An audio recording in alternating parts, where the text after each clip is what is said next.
اللہ تبارک و تعالی نے اس امت کی رہنمائی کے لیے جس جماعت کو سب سے اول ہمارے لیے چنا وہ نبی پاک کے اہل بیت اور حضور کے صحابہ کرام کی جماعت ہے۔ محمد الرسول اللہ والذین معہ اشداء علی الکفار رحماء بینہم، وہ لوگ جو نبی پاک علیہ السلام کے ساتھ تھے، کافروں پہ سخت تھے، آپس میں رحم دل تھے۔ ان کو اللہ تبارک و تعالی نے ہمارے لیے نمونہ ہدایت بنایا۔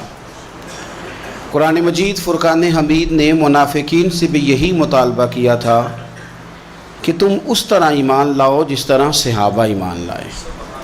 وَإِذَا قِيلَ لَهُمْ آمِنُوا كَمَا آمَنَ النَّاسُ، جب ان سے کہا جاتا کہ اس طرح ایمان لاؤ جس طرح یہ لوگ ایمان لائے، تو وہ چونکہ منافق تھے، ان کا جواب بھی منافقوں والا تھا۔ قَالُوا أَنُؤْمِنُ كَمَا آمَنَ السُّفَهَاءُ، تو کہنے لگے کہ ہم اس طرح ایمان لائیں جس طرح یہ بیوقوف ایمان لے آئے۔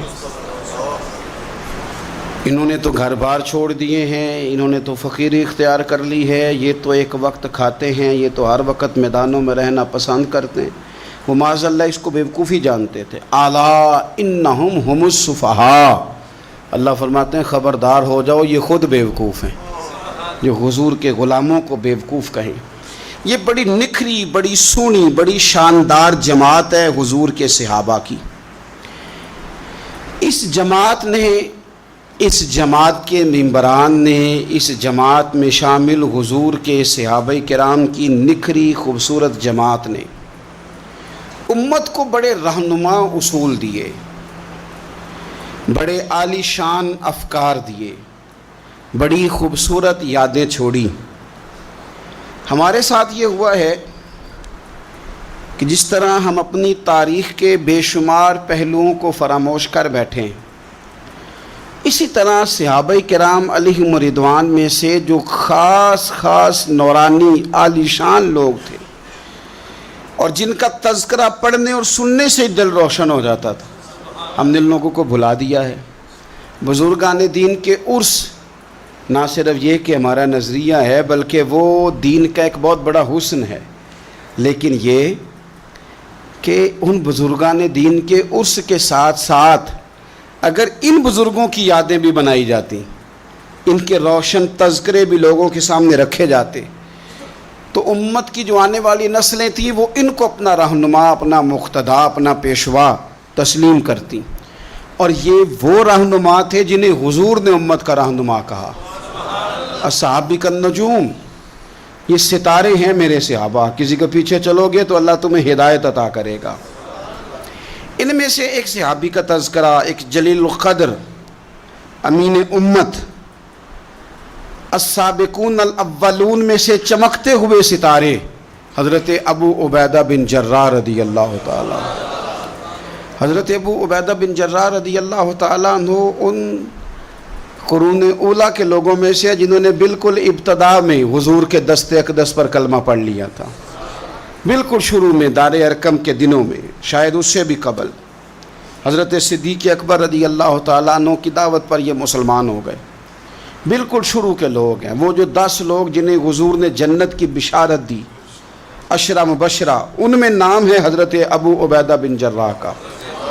صحیح بخاری میں حدیث ہے، نبی پاک صلی اللہ تعالیٰ علیہ وسلم نے فرمایا ہر امت کا ایک امین ہوتا ہے، اور فرمایا میری امت کے امین حضرت ابو عبیدہ بن جراح ہیں رضی اللہ تعالیٰ عنہ۔ اہل نجران کے کچھ لوگ آئے، انہوں نے عرض کی حضور کوئی ایک شخص ہمارے ساتھ روانہ کرے، اور بندہ کوئی امانت دار ہو، امین ہو۔ تو حضور مسکرائے، فرمایا میں تمہیں ایسا امانت دار دیتا ہوں کہ وہ اس طرح کا امانت دار ہے جس طرح کا کسی کو امانت دار ہونا چاہیے۔ ختم ہو جاتی ہیں اس سے آگے پیچھے یہ ساری تعریفیں۔ فرمایا اس طرح کے امانت دار کو تمہارے ساتھ بھیجتا ہوں، وہ کون ہے؟ فرمایا حضرت ابو عبیدہ بن جراح۔ اتنے فضائل جس شخص کے ہیں، آپ لوگوں کی کمزوری نہیں، یہ ہماری کمزوری ہے۔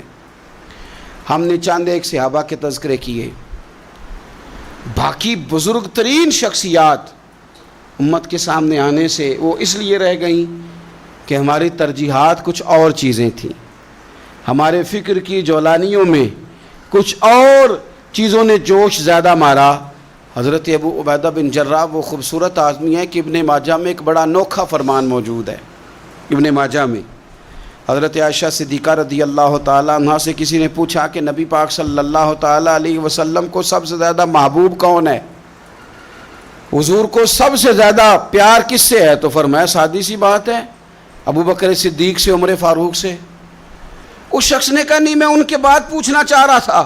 تو فرمایا یہ بھی بڑی واضح بات ہے، ان کے بعد میں نے حضور کو جن سے سب سے زیادہ پیار کرتے دیکھا وہ حضرت ابو عبیدہ بن جراح ہیں، سب سے زیادہ میں نے محبت کرتے دیکھا۔ اور مسلم شریف میں یہ حدیث آپ کو ملے گی، حضرت عائشہ صدیقہ فرماتی ہیں اگر حضور خود اپنے فرمان سے خلیفہ بناتے تو اپنے بعد ابو بکر کو بناتے، ان کے بعد حضرت عمر کو بناتے، ان کے بعد بناتے تو ابو عبیدہ بن جراح کو بناتے۔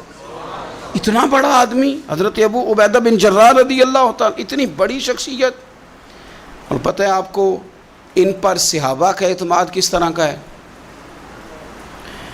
جب حضور علیہ السلام کے وصال ظاہری کے بعد صحابہ بیٹھے نا، میٹنگ ہو رہی تھی خلیفہ بنانے کے لیے، امت کا اجماع ہو رہا تھا حضرت صدیق اکبر پر، تو ایک دوسرے سے نہ پوچھا جا رہا تھا کہ آپ کی نظر میں اگر بیعت کی جائے تو کس کی کی جائے، آپ کی نظر میں بیعت کی جائے تو کس کی کی جائے، آپ کی نظر میں اگر امیر مقرر کیا جائے تو کسے کیا جائے، آپ کی نظر میں خلیفہ کس کو ہونا چاہیے؟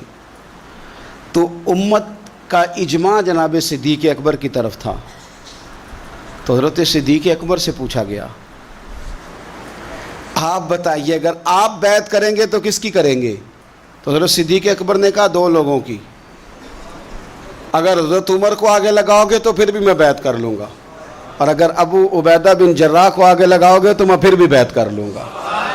میں ان دونوں کی بیعت کرنے کو تیار ہوں۔ یار اتنا بڑا آدمی، کتنے کو کتابیں لکھی جانی چاہیے تھی، کتنے کو دن منانے جانے چاہیے تھے، کتنے کو ان کے نام ہمیں خطبے کرنے چاہیے تھے، کتنے کو تذکار ان ہستیوں کے ہونے چاہیے تھے۔ حضرت عمر فاروق رضی اللہ تعالیٰ عنہ کا وصال ہو رہا ہے، چونکہ جناب ابو عبیدہ بن جراح رضی اللہ تعالیٰ عنہ پہلے وصال فرما گئے تھے، تو جناب عمر فاروق رضی اللہ تعالیٰ عنہ کا وصال ہو رہا ہے۔ کسی نے کہا کسی کو خلیفہ نامزد کر دیں، فرمایا 6 لوگوں کی میں نے کمیٹی بنا لی ہے، کسی کو بنا لینا۔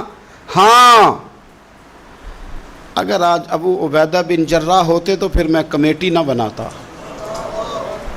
پھر میں ان کو امیر بناتا، اور اگر رب مجھ سے پوچھتا کہ عمر کس کو امیر بنا کے آئے ہو تو میں کہتا اے اللہ جسے تیرے نبی کریم نے امین فرمایا تھا انہیں میں امیر بنا آیا ہوں۔ اتنے بڑی شخصیات، اتنے بڑے نام، اتنا بڑا مرتبہ، اور پھر 2 ہجرتیں کی حضرت ابو عبیدہ نے، حبشہ بھی گئے، مدینہ بھی آئے، ہر جہاد میں شامل ہوئے،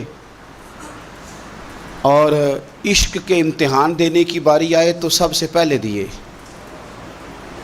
زرہ کی 2 کڑیاں ٹوٹ کے احد کے میدان میں حضور کے رخساروں میں پیوست ہو گئی تھیں، دوڑ کے آئے حضرت ابو عبیدہ، اور ایک کڑی اتاری، اپنے دانت سے زور سے کھینچی تو ایک دانت ٹوٹ گیا، پھر دوسری کڑی زور سے نکالی حضور کے رخسار نور سے تو دوسرا دانت ٹوٹ گیا، لیکن حضور کی تکلیف برداشت نہیں کر سکے۔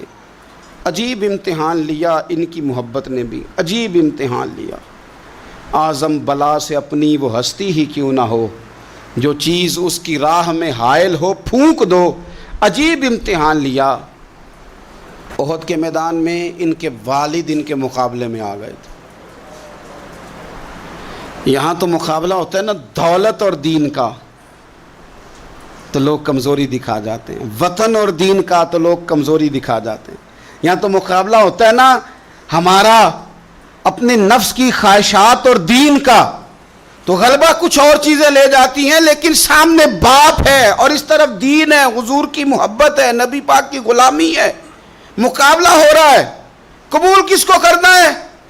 تو حضرت ابو عبیدہ نے پھر فیصلہ کیا، میدان احد میں تلوار اٹھائی اور باپ کی گردن کاٹ کے پھینک کے لوگوں کو بتایا کہ کائنات میں ہم سب سے بڑھ کے پیار کرتے ہیں تو مدینے والے محبوب سے کرتے ہیں۔